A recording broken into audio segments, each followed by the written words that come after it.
श्रीराम जय जय राम।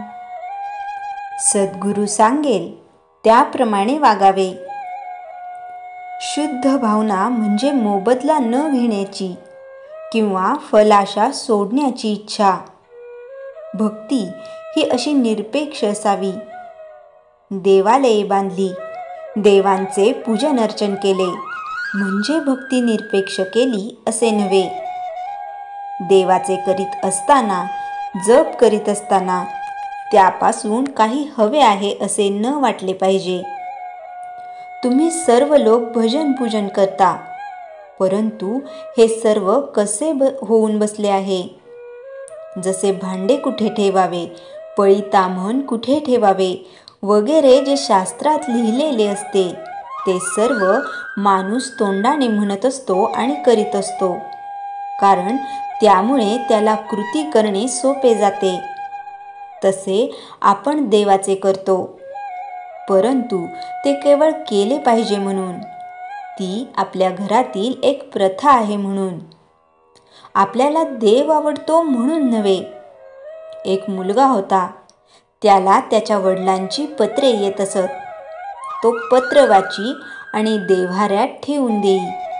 दुसरे पत्र आले की ते वाची आणि मागले पत्र काढून टाकी। एकदा वडिलांनी 25 रुपये मागितले। मुलाने ते पत्र वाचले आणि नेहमीप्रमाणे पूजेत नेऊन ठेवले। नंतर काही दिवसांनी वडिलांकडून एक गृहस्थ आला आणि म्हणाला, तुला तुझ्या वडिलांचे पत्र मिळाले का? त्यावर तो म्हणाला, हो। अरे, मग पैसे का नाही पाठवलेस वडिलांना? त्या गृहस्थाने विचारल्यावर तो म्हणाला, तेवढेच राहिले बघा। तसे आपले होते। आपण कृती करतो, पूज्य भाव वगैरे ठेवतो, परंतु सद्गुरूने सांगितलेले तेवढे करीत नाही। त्यामुळेच आपली सत्कर्मे ही आपला अहंकार कमी व्हायला कारणीभूत न होता उलट अहमपणा वाढवायलाच मदत करतात। म्हणून सद्गुरूने सांगितलेले साधनच आपण प्रामाणिकपणे संशयरहित होऊन करावे। त्याकरता व्यवहार सोडण्याची जरूर नाही। आपण व्यवहाराला सोडू नये, पण व्यवहारात गुंतू नये। युद्धात सारथ्याच्या हाती सर्व काही असते।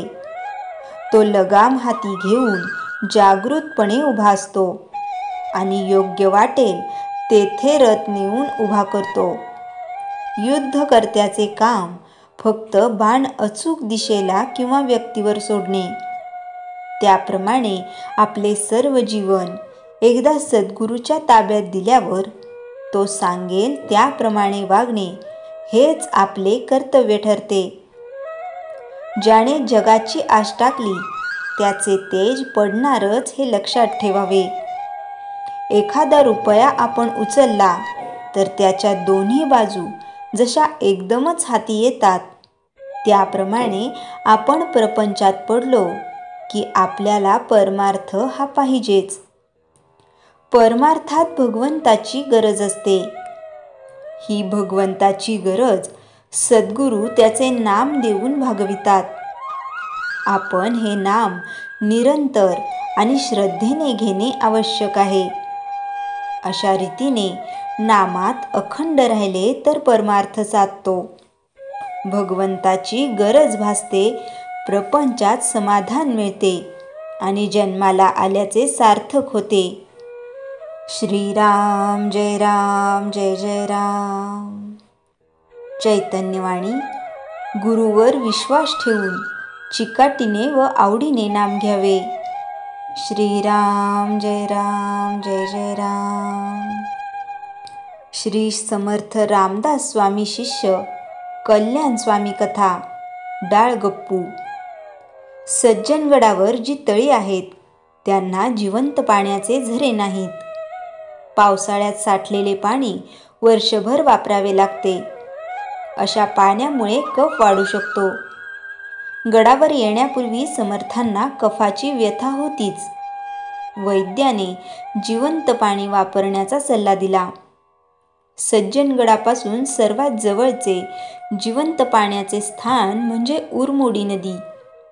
गडाच्या पायथ्याला असलेल्या परळी गावापासून ही नदी 2.5 किलोमीटर अंतरावर आहे. समर्थांसाठी रोज 2 हंडे पाणी आणण्याची जबाबदारी कल्याण स्वामींनी स्वीकारली. गुरुसेवेची उत्तम संधी मिळाल्याने त्यांना आनंद झाला. 2 भले मोठे हंडे घेऊन कल्याण उरमोडी नदीवर जाऊ लागले व येताना भरलेल्या हंड्यांची कावड करून रोज पाणी आणू लागले. एक दिवस समर्थ गडाच्या तटावर उभे राहून किल्ल्याचे निरीक्षण करीत असता कल्याण स्वामींना पाणी आणताना त्यांनी पाहिले. कल्याणाच्या अंगाला घामाच्या धारा लागल्या होत्या. भुकेने व उन्हाने चेहरा काळवंडलेला होता. कल्याणाची काहीतरी न्याहारीच व्यवस्था केली तरच त्याची प्रकृती उत्तम राहील असा विचार करून समर्थ कोठीवाल्याकडे गेले व त्यांनी कोठीवाल्याला कल्याणांना रोज सकाळी 2 शेर हरभऱ्याची डाळ, अर्धा शेर गूळ व पावशेर साजूक तूप देण्यास सांगितले. त्यानंतर त्यांनी कल्याणाला बोलवून घेतले व प्रकृती उत्तम राहण्यासाठी दिलेला शिदा न्याहारीसाठी वापरण्यास सांगितले. दुसऱ्या दिवसापासून कल्याण स्वामींना रोज शिदा सुरू झाला. त्यामुळे बाकीच्या शिष्यांच्या पोटात दुखू लागले.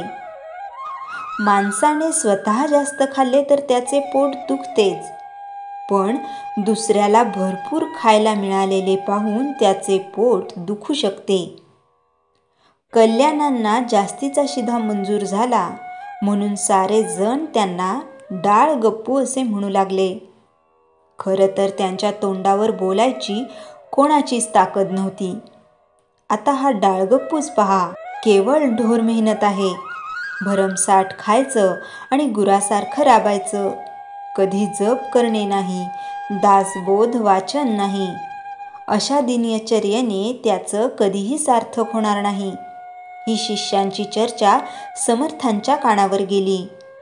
एक दिवस सायंकाळी मठाच्या अंगणात शिष्यांशी गप्पा मारता मारता समर्थ म्हणाले, तुमच्यापैकी दासबोधाची सर्वात जास्त पारायणे कोणी केली आहेत?